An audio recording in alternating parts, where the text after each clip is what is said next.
qué es la tortura, en dónde se presenta, quién comete la tortura, qué es tortura. Y para eso, bueno, vamos a platicar de este tema con Ángel María Salvador Ferrer, es coordinador de prevención de la tortura de Documenta AC, a quien agradezco nos tome esta llamada. Ángel, un placer, gracias por recibir esta llamada. Gracias a ustedes, buenos días. Buenos días. Ángel, platícanos, ¿por qué es tan importante hablar de tortura? ¿Qué es la tortura? ¿Quién la comete? Bueno, la tortura, de acuerdo a la Ley General de Tortura, es un delito que tiene distintos elementos, que tienen que darse todos al mismo tiempo. Por un lado, hablamos de tortura cuando hay un sufrimiento físico, psicológico, emocional, de notable gravedad. Eso por un lado. Por otro lado, se requiere la participación directa o indirecta de una autoridad, de un funcionario público. Es decir, este dolor o sufrimiento lo tiene que practicar directamente un policía, un médico, un juez, un agente de investigación, o indirectamente. Es decir, que esta persona anime, amenace, instigue a otra persona a hacerlo. Un tercer elemento del delito es que se cometa intencionalmente este dolor, es decir, que se haga a propósito, que no sea un dolor derivado de una imprudencia, etc. Y de esto se deriva el último de los elementos, que es que este dolor o sufrimiento se practique para algún fin, bien sea investigar delitos, bien sea para castigar, para amenazar, para desmovilizar, etc. Por lo tanto, son estos 4 elementos: un dolor o sufrimiento grave, la participación de un funcionario público, una intencionalidad y que se haga con algún propósito. Ajá. De pronto, bueno, ustedes en los talleres que han estado compartiendo, sobre todo con periodistas, es una pregunta que normalmente hacemos. Bueno, hay una tercera persona, me agredió, me torturó, o está muy relacionado con el tema también de desaparición de personas. Y aquí tienen que estar muy claros estos aspectos que nos platicas para poder identificar y sobre todo denunciarla. Porque, por ejemplo, ahorita en Sonora, Ángel, tenemos un caso muy particular allá en Nogales, en donde separan del cargo a la directora y familiares de internas denuncian actos de presunta tortura. Digo presunta porque se tendrá que investigar. Pero de acuerdo a sus datos, a las estadísticas, a la información que ustedes tienen, ¿en dónde se cometen principalmente actos de tortura? Hemos tenido también denuncias de policías, sobre todo en el momento de la detención, pero ¿en qué áreas ustedes tienen o cuáles son las estadísticas de tortura en México? Principalmente donde más se comete la tortura es bajo la custodia de una autoridad. Es donde una persona está más desprotegida en todos los sentidos.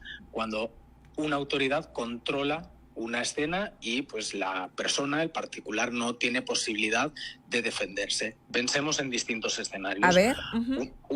Una patrulla policial, pensemos, por ejemplo, una prisión, un hospital psiquiátrico, por ejemplo, o en otros espacios como podría ser una base militar, otros lugares, a veces incluso en un espacio público, pero en condiciones de detención. En estos lugares la persona está muy desprotegida frente a la autoridad y es el lugar ideal para cometer estos delitos.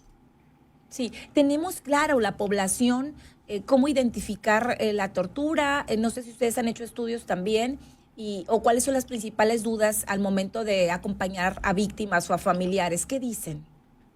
Bueno, yo diría que la gente debería tener alguna idea aproximada de qué es la tortura, con estos elementos que les he mencionado, pero lo importante es la denuncia, es poder denunciar, porque tortura es una catalogación jurídica, es decir, es un delito que en el juicio se establece si es tortura o es otro delito. Lo que animamos es que con las debidas precauciones y con conocimiento la gente pueda denunciar que ha sido víctima de violencia. Si luego eso se cataloga como tortura, como tratos o penas crueles, inhumanos o degradantes, o una concurrencia de delitos, porque la tortura se puede producir con otros delitos. Puede haber tortura con un resultado, por ejemplo, de muerte, y podría ser tortura y ejecución extrajudicial, o tortura y desaparición forzada, tortura y feminicidio. Entonces, lo importante es conocer los derechos, poder acudir y poder denunciar esta violencia. Uh-huh.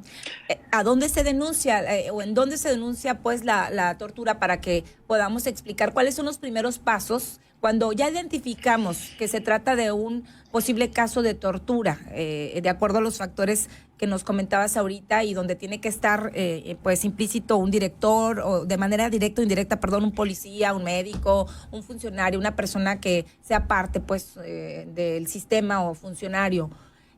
¿A dónde vamos, a dónde acudimos? El camino legal general para poder denunciar un delito es acudir a la agencia del Ministerio Público, a la Fiscalía, o incluso se podría hacer en la policía, y explicar los hechos, explicar que una persona ha sido víctima de violencia. ¿Qué ocurre? Con la tortura normalmente existen algunas trabas que dificultan que las víctimas denuncien. Por ejemplo, la gente a veces tiene miedo de denunciar a una autoridad, porque generalmente pensamos que los policías tienen más poder, o un agente de investigación, un fiscal. Entonces, la gente también debe saber que existen ciertas garantías para poder denunciar de forma más segura. Por ejemplo, que se puedan resguardar inicialmente algunos datos de identificación de la persona. Pero el camino principal es poder acudir generalmente al Ministerio Público, a la Fiscalía, y narrar los hechos. Uh-huh. ¿Qué pasa con las investigaciones abiertas? ¿Son bajas las estadísticas o la gente sí denuncia? ¿Cómo estamos en las estadísticas y, por supuesto, las condenas por este tema? Claro, las denuncias, ¿cómo estamos? Bueno, estamos mal en el sentido de que tenemos evidencia de que se tortura. Y cuando se tortura, estamos mal, indistintamente de la cifra. Ahora bien, ¿existen denuncias? Sí. Cada año en todo el país existen miles de denuncias de tortura. Esto no necesariamente es malo, porque significa que la gente está denunciando. Está denunciando, ajá. Claro, eso no necesariamente es malo.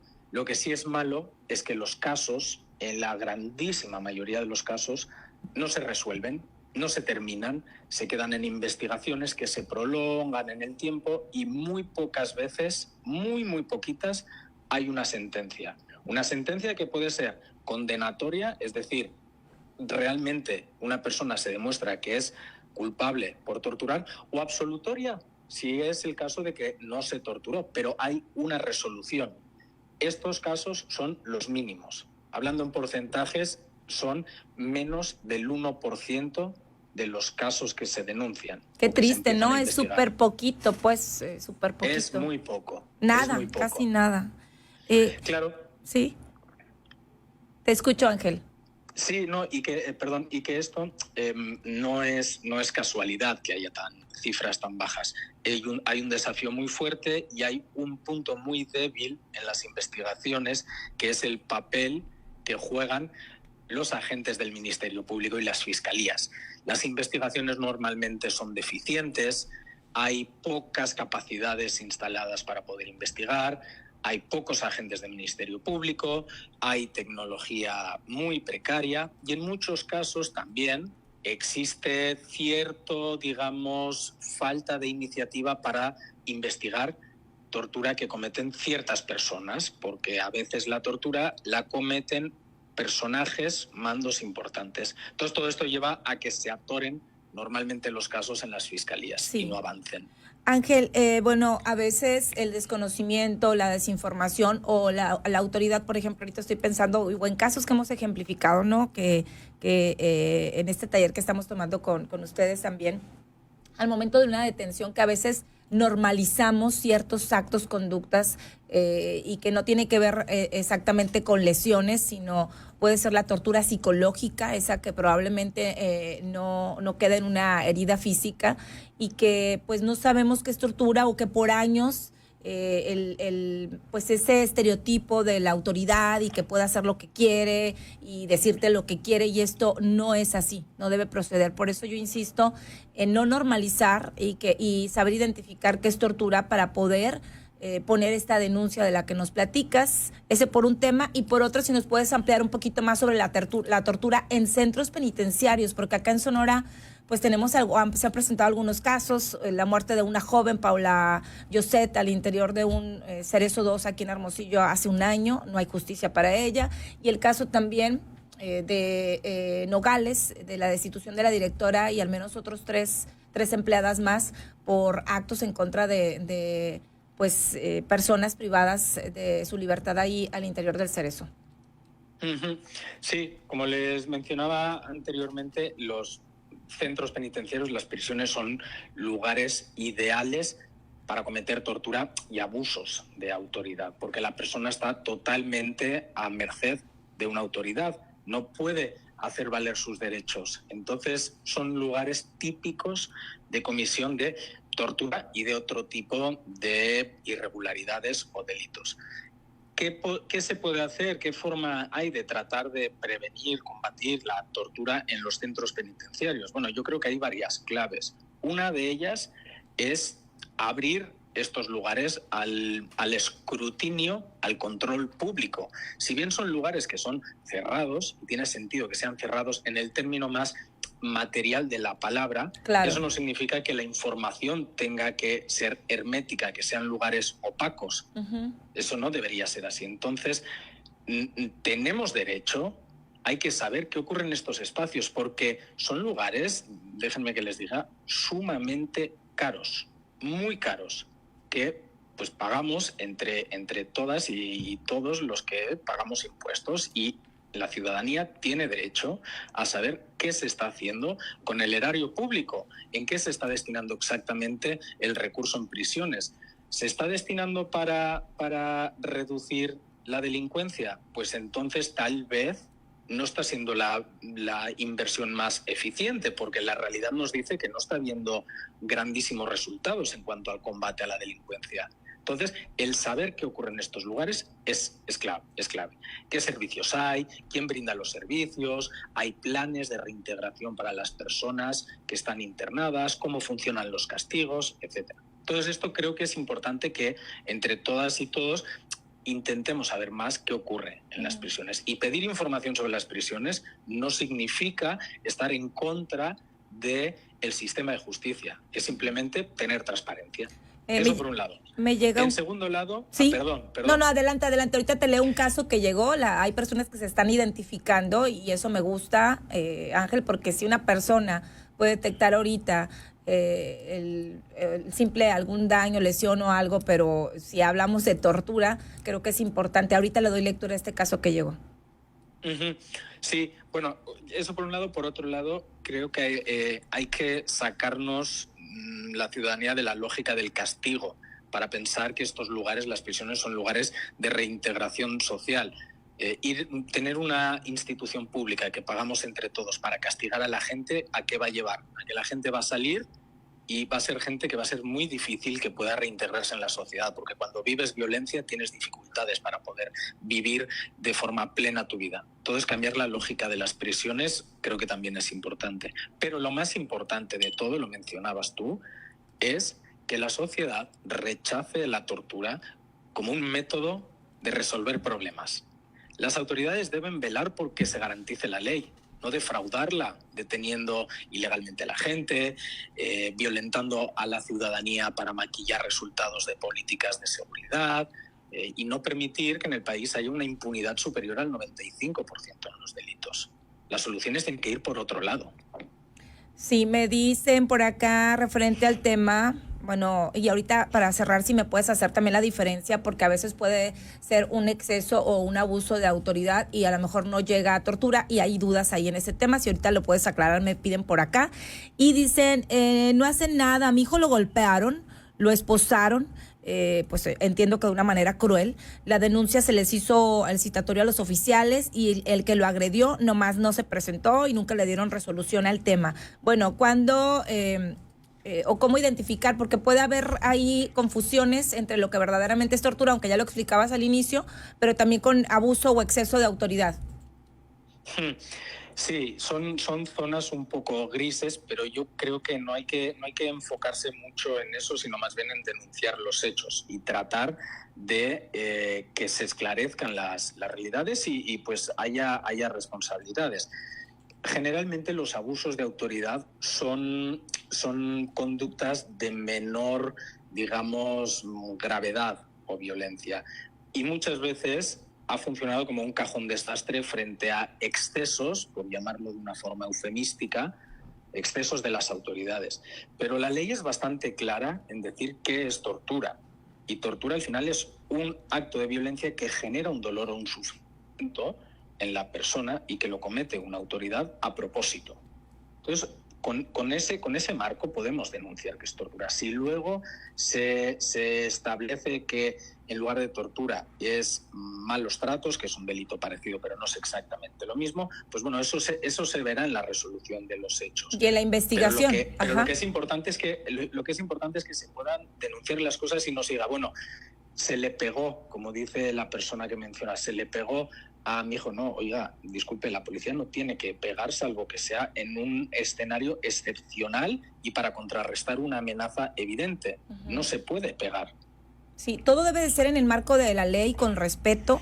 En las detenciones yo veo muy común, Ángel, y hablo de detenciones que tienen que ver con autoridades desde tránsito municipal, desde los estatales, desde los federales, desde todos, y es ese, el vocabulario, el sometimiento, las agresiones al momento de la detención, las amenazas al momento de hacer una declaración, son casos que nos llegan y que digo, y también en los centros penitenciarios, como están bajo amenazas, el tema de las lesiones, las burlas, excesos también en los centros penitenciarios. Entonces dije, pues hablemos de tortura. Para cerrar, Ángel, ¿qué quisieras decirle a la audiencia? Pues nos están escuchando muchas personas en este momento. Creo que falta más hablar de estos temas que lamentablemente no se deberían de presentar, pero ¿qué quisieras o qué mensaje quisieras decirle o agregar a la ciudadanía?